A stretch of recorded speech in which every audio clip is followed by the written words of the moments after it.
Hey horror fans, welcome back to Room 237, coming at you with another review.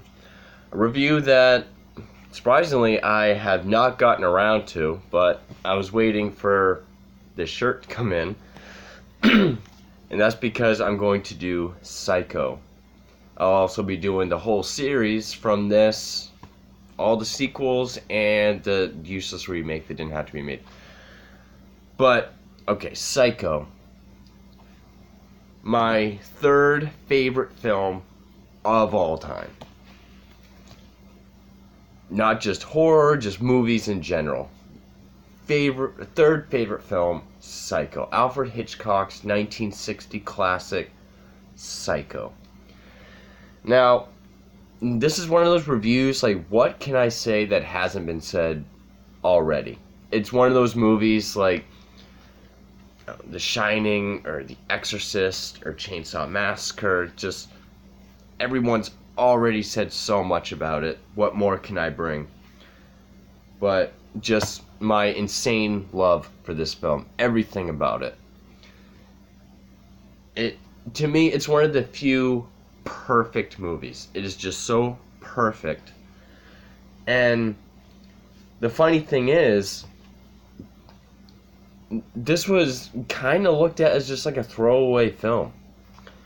Because the year before, the master filmmaker, Mr. Alfred Hitchcock, the master of suspense, had made the film North by Northwest, which was a big budget, big major Hollywood, big blockbuster, like, award-nominated film.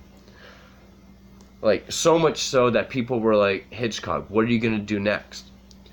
And he thought of just going the opposite end of the spectrum. Just do this really low-budget, low-key, like, murder mystery, I guess. And it ended up being his biggest film. Of course, it's based on the novel Psycho by Robert Bloch, which that in itself was inspired by notorious serial killer and grave robber Ed Gein of the mid-50s. Now, of course, there were a lot of changes from novel to film. The screenplay was written by Joseph Stefano, and they both agreed that, the Norman Bates, which Norman Bates is one of my favorite movie characters ever. He is up there. As far as antagonists go, he's probably my favorite of all time. He's definitely up there with the Joker. But especially one that's been consistently played by the same actor, for the most part, it's got to be Norman Bates. He's definitely the most interesting. I mean, like, my favorite, it's up there with Ash from Evil Dead, Herbert West from the Reanimator series. They're not necessarily antagonists. He is, though. But even then, sometimes he's not. Excuse me, sometimes he's not. He's just, there's so much to his character, and we owe a lot of that to Anthony Perkins. The change I was getting to was in the novel, Norman Bates, he's really short, obese, balding, thick glasses. He's just a weird-looking dude. They thought it would be scarier and it would make the twist at the end more shocking if they had a normal, sort of handsome, charming, boy-next-door looking guy. So they got Anthony Perkins. And he did a phenomenal job with this. And oddly enough, as a lifelong horror fan, I didn't grow up with Psycho. I didn't even see Psycho till I was probably 19 or 20. It just wasn't a movie I ever got around to seeing. But the movie is just so fucking huge. I knew who Norman Bates was. I knew about the twist. I knew he was the killer. I knew he was the villain. But just the way it plays out and how well this is made, that even when the twist came at the end, I was still shocked. I was still creeped out. And, M. Night Shyamalan Ding Dong could take notice that even if you know the twist and it still gets you, that's how you know the twist is good. So, and I mean, this movie just broke the mold and changed the game on so many levels. One, there is sort of the urban legend, I don't really know how true it is, that back then you couldn't show a toilet in a film. Also, you couldn't show like the inside of the bowl of a toilet. You couldn't show a toilet being flushed. You couldn't show any contents of a toilet. This movie has that. Granted, it's just Marion Crane, played by Janet Leigh, which is one of my favorite actress performances. It's just a little piece of paper she did some math on, ripped it up, threw it in the toilet, and flushed. And I mean, I really can't express how much I love this movie. On that wall over there, I have a poster of like the original. Well, if it was original, it'd be worth a lot of fucking money. It's a reprint, obviously, but like the style of like the old 60s pop art, kind of actually. One of my favorite movie posters of all time. My girlfriend bought me for that, our first Christmas together. She also bought me this. So yeah, I'm a major fan of this movie. I've seen it a bunch of times, and I don't even really think I need to go into the story. But I mean, even before I get to that, even other things it changed was, Hitchcock was very involved with, even after the film was made, there's a guy before him, I can't remember his name, he would put himself in the trailers, which even the trailers would be in the setting of the film. Hitchcock did that for this, actually did that for a lot of his films. And then he even got involved with the theaters to put like notices up of saying, if you're even 1 minute late by the time this movie starts, you're not allowed in. And like, by the time this movie starts, you have to be in the theater. You can't get up to get popcorn. You can't go to the bathroom. You can't be late, and you have to stay through the entirety of the film. And that was because really no other movie before had the balls to kill its main character off halfway through.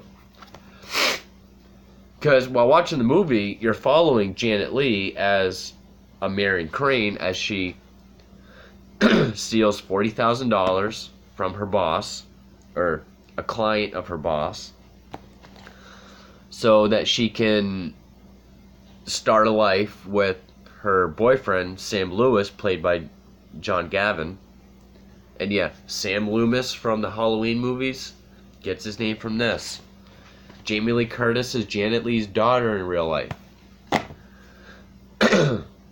And so, because her boyfriend has a lot of debts and alimony, so with this 40 grand, they can start a life together. And along the way, it's raining really hard, so she stops off at the Bates Motel, meets Norman Bates, takes a shower, and that's where her story ends. The scene in which she gets killed in the shower is probably the most infamous, or the most famous, certainly the most famous death scene in film. One of the most famous and definitely one of the most parodied scenes in film history. And that's like halfway through the movie. From then on, the movie just shifts right to Norman, and he's your focus. And not only that, when Norman is cleaning up from the murder, he takes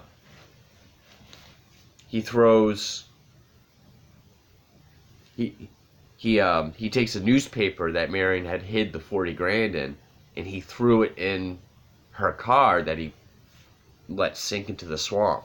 So, though, everything of that first half of the movie, the character, the motive, the money, it's all gone. Completely different story now. It's crazy. And, there's a lot of symbolism in this film. For example, like, I know this was a sort of a trope of Hitchcock's where his leading ladies were often blonde. Same with Scorsese. And, if his ladies did something bad or wrong, before they did it, you would see her clothes or her underwear. In this case, her underwear, which I think this was the first movie to really show a woman in her bra and underwear, is white. And then after she steals the money, we see her dressed in black. There's a lot of, especially with Marion's part of the story, there's a lot of like mirrors and reflections.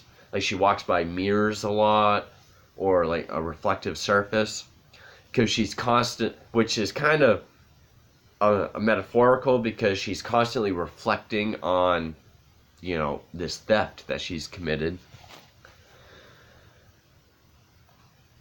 And definitely the scene in which she's at the hotel and she's talking with Norman. After Norman checks her in and he offers to make her some sandwiches, he goes up to make her some sandwiches and he comes back. That conversation, when they're in the parlor, and birds is another one, because he does taxidermy as a hobby. Bunch of taxidermied birds. He says that she eats like a bird.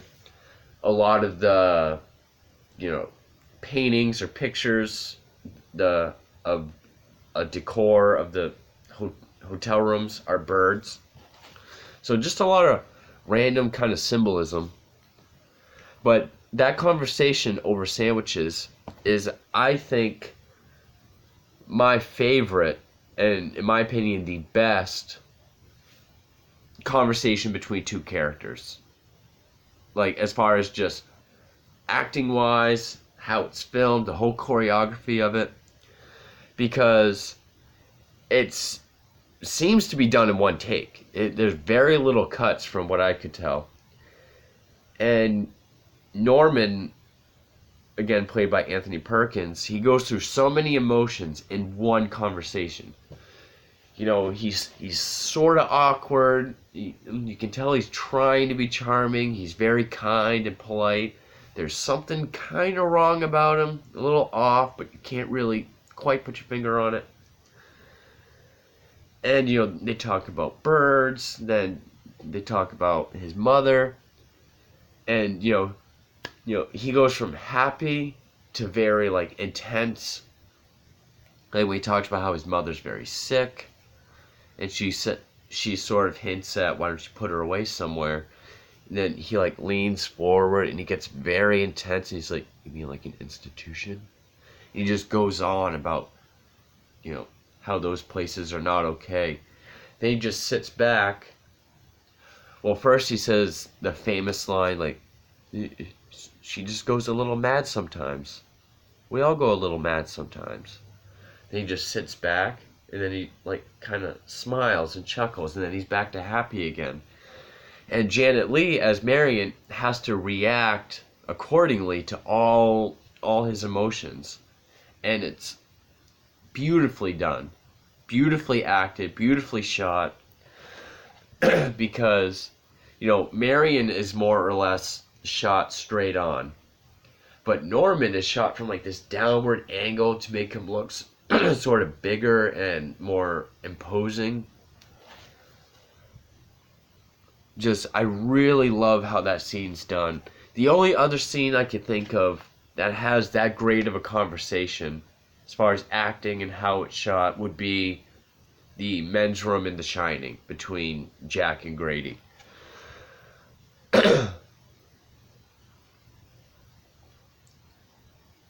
And, then we just get that a meticulous cleanup after her murder in the shower.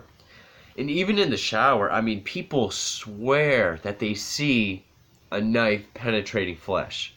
You don't. People swear you see nudity. You don't. There's not one shot of nudity. There's not one shot of a blade penetrating flesh. There is one where you can kind of see the tip of the knife sort of poking the torso, but it doesn't cut in. There's not even any blood on skin. All the blood is like on the bottom of the tub and in the water. But, it's so effective and so stylized that people swear that they've seen it. Also, that crazy shot of the shower head, where I don't know how they did it, but they got each stream of water to go perfectly around the camera lens. And then, again, as soon as he tosses that money in the car and dumps the car in the swamp, the first part of the movie's over. Everything about it is gone. Except people looking for Marion. And some people have said that Vera Miles, who plays Marion's sister Lila, and John Gavin, who plays her boyfriend Sam Loomis, are sort of faceless characters, like not very well developed. I can kind of see where they're coming from with that. I don't think they're totally dead weight. I think they're still acted, decently. But with the performances of these two especially, it does overshadow and steal the show. But also, I think it's John McIntyre that plays the private investigator of Arbogast. I really like the scene where, he's interrogating Norman, trying to figure stuff out. The only thing that really sticks out to me as sort of disturbing, and it's not really the content of what they're talking about, it's more so like the shot, is when they're looking at the register for the motel for who's signed in. And there's like this shot, let's see if I can do this, where Norman's, he's looking at the register, but like the camera shot's like this, and he's chewing on his candy corn. It's a weird angle, it's a weird shot, it's weird positioning of an actor, but it fits with the anxiety that we're supposed to be getting for Norman, because someone's looking into a victim his mother murdered. And then, you look at shots like that, and when it's redone in the remake by Gus Van Sant, where Vince Vaughn is like really trying to crank his head, and just, it looks like shit. Another thing is, some people have complained about the ending with the psychiatrist explaining, the half of his mind, like mother's here, Norman's here, how he talks in her voice, stole her corpse and everything. I didn't mind it. I actually liked it. It really does help kind of set up how fucked up this character is. I didn't think it was too expository, but I also loved. The only thing I think I would change, because I think I've seen two different versions. I wouldn't take out the bit with the psychiatrist. I liked that. But at the very end where we see Norman and he has his blanket, and Mother is talking about how, they're probably watching me and I'm not even going to swat that fly. And Norman kind of does like that iconic stare and smile. And there's like that, the mother's skull is like superimposed over him. I don't know if that was needed. Again, why am I criticizing anything by Hitchcock? But I don't know. I think I've seen that shot before. I think the first time I saw it, it didn't have that superimposed face. And I think I liked that better. But other than that, this movie is just perfect. And I watched, there's a channel on YouTube, a Red Letter Media. They do like the half in the bag reviews, but they also have a program called Review where they just talk straight about classic films, and they do the Psycho films. And one of the guys on there, Jay, I can't remember, I think he said he heard it from somewhere, and he kind of likes the theory of how, it might have even been said by Hitchcock, I don't remember, how it's sort of a movie about fate. Because, of course, it opens up with that big wide shot of Phoenix. Then it just kind of swoops in down on this hotel, and it goes into this one specific window where Marion and Sam are. But if it had gone into any other window, we would have got a completely different story.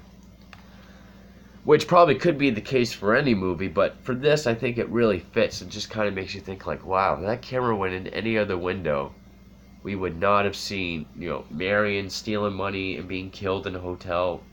I don't know, it's kind of a weird random theory, but I think it's kind of interesting. Another person that deserves a world of notice is the film composer, Bernard Herrmann. Because originally Hitchcock shot this without music. He thought it would be scarier, more suspenseful, and more realistic without a score. But he was watching it, and he was just kind of, Other people were like, it's not really that scary. And then Bernard Herrmann had scored something anyway. And he was like, well, I've written this, just check this out. And what he showed him, if I remember correctly, was the violin screeches to the shower scene. And right there, Hitchcock was like, this movie just opened up completely. Which is the same case for Halloween, which, as I've said earlier, was very much inspired by Psycho, as John Carpenter is a big fan of Hitchcock. But, not just the violin screeches that has been parodied numerous times, but even just like the beginning, the dun dun dun dun dun dun dun dun dun dun dun, that over the opening credits, when she steals the money, when she gets pulled over, when she drives away from the cop, anytime there's that anxiety, that is the perfect music for anxiety. Like those anxious, suspenseful scenes. Then the violin screeches work very well for the mother and the killing scenes. I have heard a lot of people talk about Arbogast's death as well. How he has that weird falling down, like he falls down the stairs like this, and it's sort of dreamlike. It's like it's just going straight down the stair, almost like Twilight Zone-y. I mean, the first time I saw it, I thought it was like a cheap effect for like 1960. But the more I watch it, the more I think it's just like, oh, I mean, the guy just got stabbed in the face. He's falling down the stairs. This, maybe he is in another place at that point. And that's sort of him, I don't know. I don't really know how to word it, but the first time I saw it, I was like, okay, yeah, that's a cheap effect. But the more I watch it, I think there's more to it. And just, even that logo, Psycho, which when I got the shirt, I had to make sure it was that logo. It's the perfect one-word title, just Psycho. And that is probably, like, my favorite, like, creepy house. There's like Amityville Horror House, there's the Overlook Hotel, there's the Bates home, which is probably next to the Overlook, probably like my favorite like creepy horror movie house. Yeah, and again, first time I saw this, I knew Norman Bates. I knew he was the killer. I knew he had like a mom complex. But the movie's just so good and sucked me in so much that I was still, like, at that ending when he runs down to the fruit cellar and he has the wig and the dress. I was like, oh shit. That's fucked up. I mean, and just what this did for horror after. I mean, this is the granddaddy for slasher films. I've heard people say, like, in my 70s and 80s slasher film collection video, I held up this and Mario Bava's A Bay of Blood, aka Twitch of the Death Nerve. So I've heard people say if you put those two together, you get the slasher genre. Because pre-slasher, Bay of Blood is a giallo with a lot of slasher, tones in it. And I agree. I don't think we would really have the slasher film if it wasn't for Psycho. Granted, we only see 2 people get killed, so it's not even really so much a body count film. But, it inspired so many other films to, show that humans can be monsters. That you can put a serial killer on film. Because, after this, there was...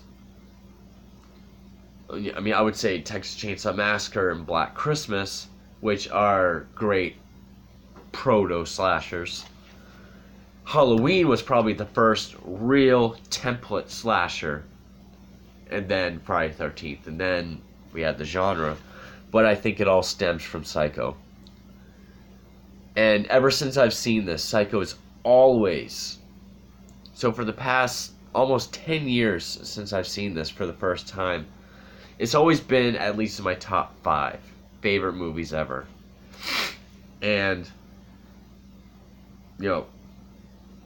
thinking about it recently and watching it again, it really is my 3rd favorite film ever. And even when I think about it then, it's like, do I really like Chainsaw Massacre more than Psycho? And if so, why? But I can't think of reasons. But, yeah. And I think this is probably like the first review I've done, or at least I can think of, where I didn't even talk about the plot. Because I don't really have to. Everybody knows Psycho. I mean, fuck. Next year, it is this movie's 60th anniversary. And that's insane. That, because a lot of younger people, they don't like older movies, but they all know them, and Psycho is one of them. And Norman Bates is just one of the most interesting and complex film characters. I mean, I have to say character because is he really an antagonist? Is he really a protagonist? I mean, the sequels kind of play around with that a little more, but I mean, he's a guy that you feel sorry for. He's a guy that you're sort of charmed by. He's a guy that you're kind of creeped out by. All at the same time. And, another thing I wanted to mention is, right after that great scene of the conversation with sandwiches in the parlor, she goes to take a shower, and by that point we sort of have the sense that something's off about Norman.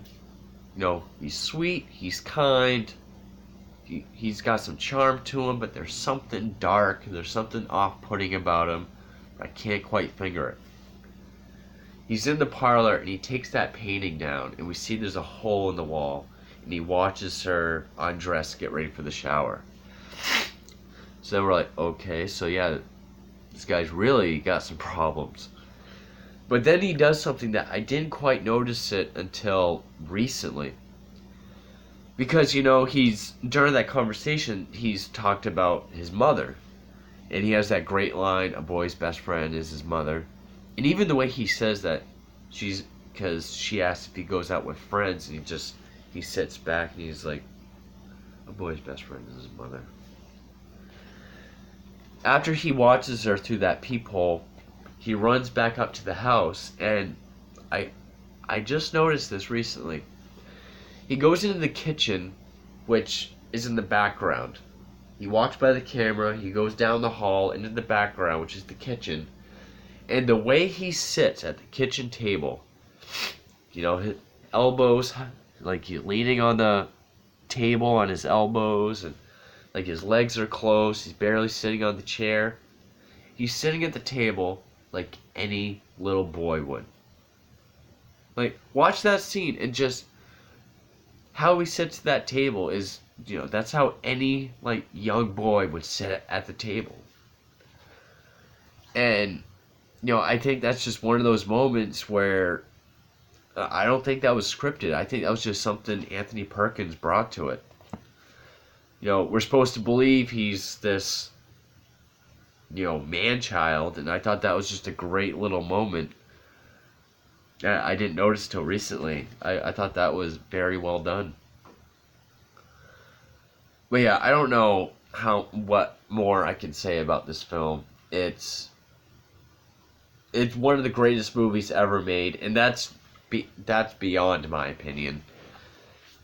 I mean, even on this, it was ranked number 1 on AFI's 100 Years, 100 Thrills. You think of all the parodies. How many movies have you seen with that violin screech, that re, re, re, re? Dozens.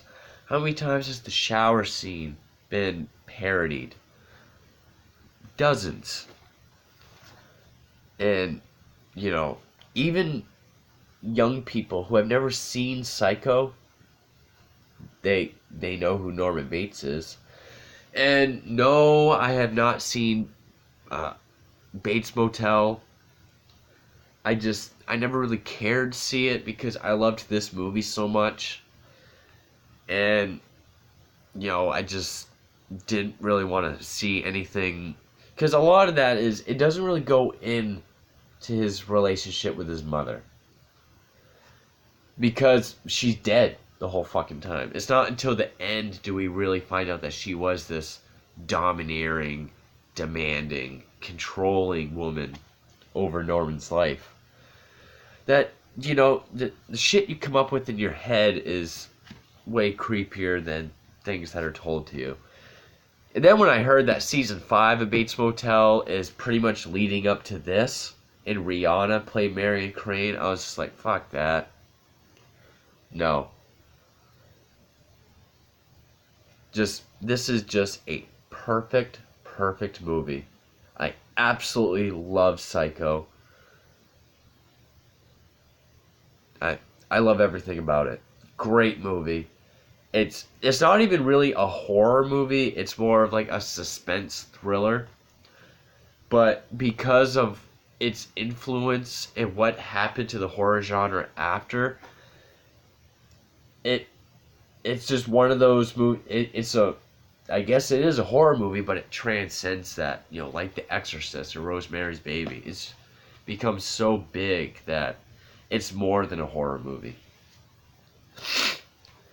It has well-written suspense, perfectly acted characters, or at least the leads anyway. This is one of my favorite. Anthony Perkins as Norman Bates, at least in this one, has got to be my top 5 favorite performances ever. Janet Leigh as Mary Crane is probably my second favorite, actress performance. Because I would have to go with Kathy Bates in Misery, but there's probably a lot more I could say about Psycho, but not much more that hasn't been said already. Wonderful film, perfect movie, absolutely love it. It's a legendary film. Next year's its 60th anniversary, and I don't think it's going to stop there. I think this is something people will be talking about for another 60 years. Yeah, I love Psycho. Third favorite movie of all time. Absolutely love it. But anyway, yeah, I'm going to be tackling the whole series. Psycho 1 through 4 and that useless remake. So stay tuned for those. And thank you for watching.